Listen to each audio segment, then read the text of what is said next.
Olá, irmãos e irmãs, nós da classe Unidade da Fé e Unidos por Cristo, no próximo domingo, dia 30 de agosto, nós estudaremos a lição que fala sobre Lídia.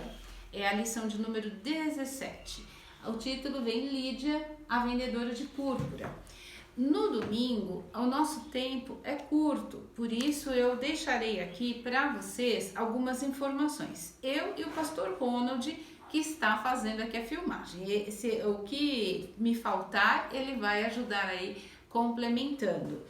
A cidade de Filipos, qual é a importância, qual era o contexto desta cidade? Filipos, já antes da época de Jesus,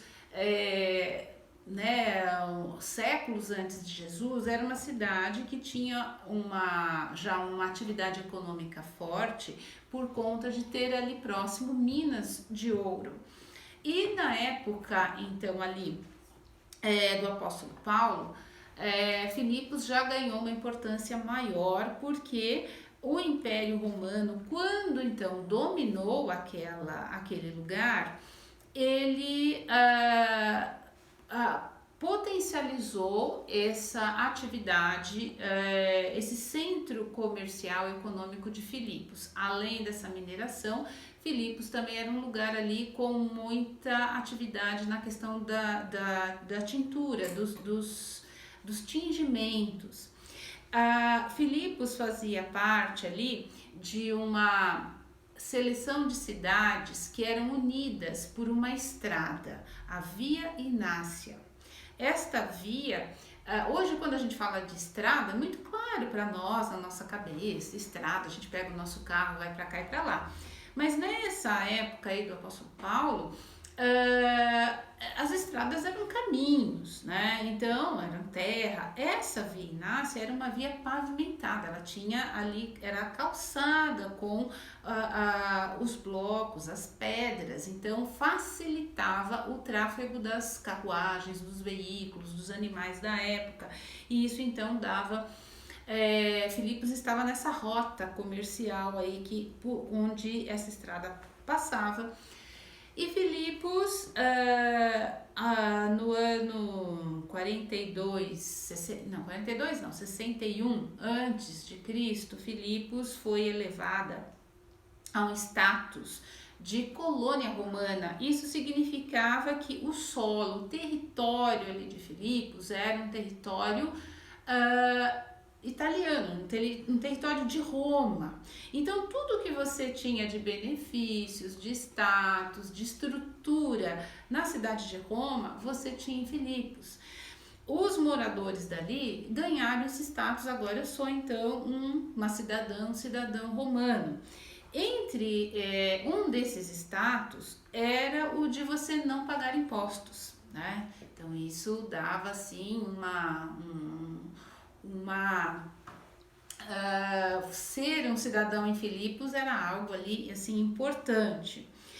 Por outro lado, para o nosso contexto de cristianismo, do evangelho, Filipos era um desafio, porque o mesmo modo de vida de Roma, com muitos deuses, uma cultura plural, com hábitos e costumes que levavam, segundo o critério do evangelho, a uma vida de uma moral, de uma vida precária na moral, né, na questão dos hábitos, da sexualidade, da alimentação, das bebidas. Então, e também o tráfico de muitas pessoas ali facilitava esse modo de vida. Então, o cristianismo, para entrar ali, tinha essas dificuldades. Roma permitia que você cultuasse vários deuses? Permitia, mas permitia os deuses que o Império Romano dizia, essa divindade pode ser cultuada, e geralmente eram as divindades deles. Outras divindades de religiões de outras cidades e o próprio judaísmo eram proibidos de ser ali cultuados dentro da cidade de Filipos. E nesse contexto religioso também, Filipos era uma cidade, era uma população ali que devia prestar o culto ao imperador. O culto ao imperador tinha um rito de que todo cidadão romano, as pessoas que habitavam aquele lugar, tinham que prestar um culto ao imperador, adorá-lo, reverenciá-lo, né? E os judeus, né, para quem tem essa herança de Abraão, de Isaac, de Jacó, de Davi, então assim, não, eu só vou cultuar ao Deus de Abraão, de Isaac e Jacó, não vou cultuar a esse imperador. Então o judaísmo presente ali em Filipos era um judaísmo também assim, que vivia às margens, meio escondido, e não podia se reunir, ter a sua celebração dentro da cidade de Filipos. Vou fazer uma pausa aqui. Pastor, por favor, quer complementar, me ajudar aqui nessas informações? Não, tá tudo ok. Até aqui certo. E quando a gente fala de judaísmo, os judeus, eles se reuniam nesta época, né, em sinagogas. Fora do espaço de Jerusalém, os judeus que estavam espalhados, né, pelas nações vizinhas, eles se reuniam em sinagogas. Mas você só podia fundar uma sinagoga quando você tivesse um mínimo de pelo menos 10 homens judeus. Então, se você tivesse ali 100 mulheres judias, mas só tivesse 9 homens judeus, você não poderia fundar uma sinagoga. Porque você não tinha 10 homens, porque o judaísmo ele é firmado na descendência aí, né, dos homens, a tradição, o homem que é ali o cabeça, a fonte da fé, da religiosidade e que transmite essa fé, essa espiritualidade para a família. Quando provavelmente o apóstolo Paulo teve a informação de que ali havia um núcleo de judeus, mas não tinha sinagoga, provavelmente ele recebeu a informação de onde eles se reuniam, e eles se reuniam aonde? À beira desse rio. Eu agora não tenho o nome aqui do rio para informar a vocês, mas era né, no livro que eu consultei, é cerca aí de 1,5 km ali da cidade, o rio estava ali, tá perto.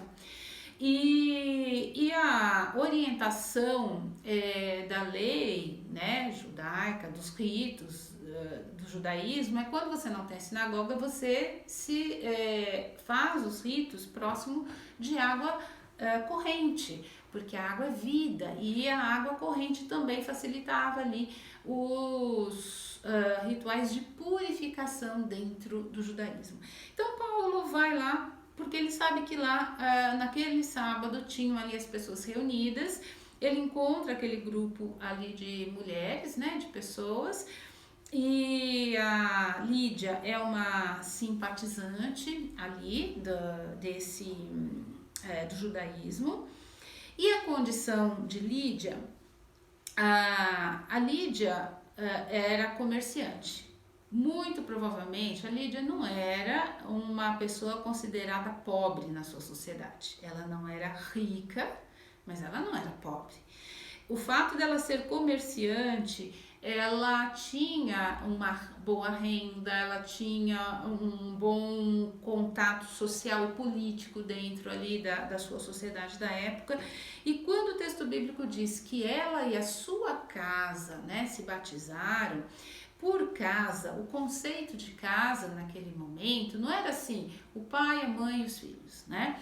Mas o conceito de casa era um conceito que poderia ser aplicado a associações de uma mesma profissão, a um local de ensino, né? Então, provavelmente, quando diz que a casa dela foi batizada, além dos familiares, deviam ter ali funcionários do seu trabalho ali com a tintura dessa púrpura.